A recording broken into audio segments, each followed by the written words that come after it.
Hello, welcome to another tutorial video. Now we look at the border 1979. So the first thing we pick out for structure then is the enjambment. It really makes us concentrate on final words. So here, for example, where the mother's actually speaking to the child, and she mentions at the end that the items were, that the back home was cleaner and beautiful. It really just kind of makes us hold on those words, and we can imagine the mother kind of daydreaming as she says them, or really wanting to believe them herself, which is really interesting, perhaps because the land that's being mentioned throughout both sides is quite the same. The mountains go the same, the rain goes the same, so it's probably not that much greater on the other side. But here to the mother, the enjambment makes us focus on her beliefs or her ideas between it. Second point, then we've got this free writing, free verse, should I say, all the way through. So there's no real set amount of lines or lines per stanza or words per line, and that just basically allows for a free recount of exactly what happened without trying to make it fit into a genre, which makes it a little more authentic and adds to the childishness. It's the child's telling us this, or a child's memory, so that is actually reinforced by the fact that there's no defined structure, because that's her telling us how she remembers it in that child voice. We've got another structural element of the other voices actually jumped in. So here we have this voice here, then we have the sister's voice, then we have the mother's voice, even though the mother's voice is put differently, and we have this other person's voice here, etc, etc. So lots of other voices give us a real range and understanding where to come in the poem from. We get to see a lot of people's views, and it's very rich for having other people talk to us. And we've got the italics here, which is the really interesting structural usage, because it really highlights this. My mother informed me. Now that's very formal in and of itself, but then the fact that she doesn't give her mum's speech, this is kind of set apart in italics, and it's the only part in italics, shows how important that is to them. It's not just something that was said, it was informed, and it's in italics. So this is like the overriding idea. This is why they were there, this is why they are at the border in 1979. So yeah, that's important. And so basically you're supporting the meaning that the meaning, or how that supports the meaning, is because we're looking at exile and persecution. This family have been chased out of Kurdistan, so what is now referred to as Kurdistan, or at least what should be referred to as Kurdistan, and they had to flee the border into Iran from Iraq because of Saddam's regime, and now they're on their way back in, before they're going to have to leave again. Unfortunately, the regime there was pretty brutal to the Kurdish people. So that's where the conflict comes from in this poem. So this family here are returning, thinking that things are going to be better. And if you read one of her other poems, I can't remember what it's called, but it ends with the year 1981. And then you find out again that they had to leave. So it's really interesting. Her poetry is actually really, really interesting. But the exile here that they've been in, obviously because they had to leave for fear of their lives, and now they've come back, and that kind of ties into the whole, one of the other problems that comes about because of war. The whole uprooting of families as well as beyond the battlefield, etc. One of the other meanings that we look at then, we've got the political boundaries that people have set up, because we've got this big chain here which actually divides the land, divides the two countries, etc. So that's the boundaries that we actually have. But then we've got nature's disregard for them. I think that's really interesting, because we've got the mountains are actually all the way across. The same mountains encompass us all, and at some point it says, yes, here we are, it rained on both sides.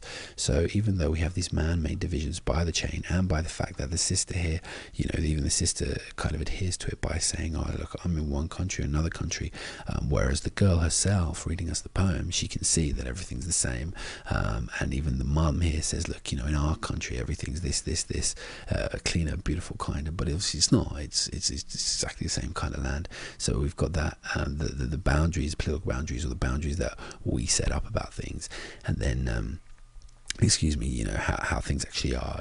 The countries wouldn't be countries if we didn't decide to actually cut them up and allocate them in that way. We've also got this interesting meaning, or this interesting focus on people's feelings about home. So obviously we've got the mothers, where she says, it's cleaner, beautiful, kinder. We're not sure exactly how much we believe in that, especially when she says the landscape is more beautiful, and the girl can see they're the same. And then we've got this guy here who says, I can inhale, or this person, sorry, here who says I can inhale home. So it just kind of makes them feel that, you know, there's a certain smell to home, there's a certain feel to home, etc. And, you know, that can be kind of deluded in some ways, and that's probably more of obviously an Arabic or a Kurdish phrase. I can inhale home. It doesn't really translate directly into English, but it probably does work in another language. But it just means I can really get the sense of being home. But yeah, how true it is, we don't know. It's again, it's psychological.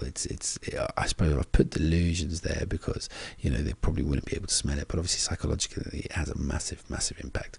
I remember reading a report about some refugees when they leave their homes, you know, they keep the keys, even if it's just symbolic, and even if their houses are bulldozed, you know, they keep the keys because psychologically that means something. So that could be what's going on there.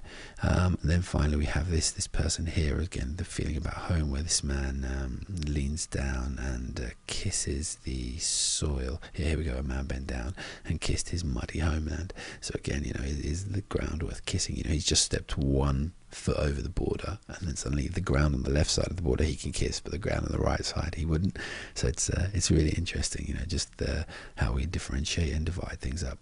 So the images we get then that are interesting, well, we've got this child with a leg in both countries, and just that's real innocent, you know, just basically just about grasped the physical aspect of these are different countries, not the political aspect, where in one this family were safe and in the other they were persecuted and had to leave. So that's really interesting, and that obviously supports the idea of the exile and the persecution.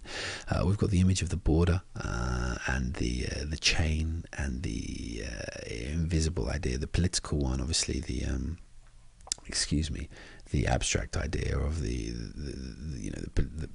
boundary and the political difference between them, especially in that regard to safety and where they'll be taken care of and where they won't, and also the change that's come with it now that they can actually go back, even though, as we know, it was just for a while.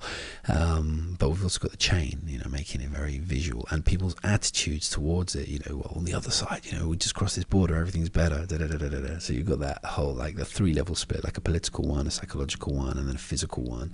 And then you see, like, nature's just disregard, which is the next point to come on to, nature's disregard for all that, and nature, wherever it's meant here, is unifying. So the land itself is only divided by the chain, and the rain rains on both sides, and the autumn colour on the other side is the same colour, and the mountains encompass them all. So you've got so many references just saying, look, the world around us is all linked in together, and it's us that makes these divisions, etc., etc., etc. So we move on then to language. We've got the repetition of the words at the beginning here, much, because we've got the mother says, you know, much cleaner and much kinder, and that just emphasizes to us again that feeling that she has about home, and how it's on such a pedestal in her head, and how special she thinks it is. We've also got a lot of sensory feeling coming through to us in this, which is really interesting because it allows us to look at it very authentically with the child, so we can hear people, etc. Obviously we're tasting this drink, we're looking around at the mountains, we're listening to the sister, this person's smelling their home, this person's touching the ground down here. So it's real, you know, everyone's kind of engaged physically with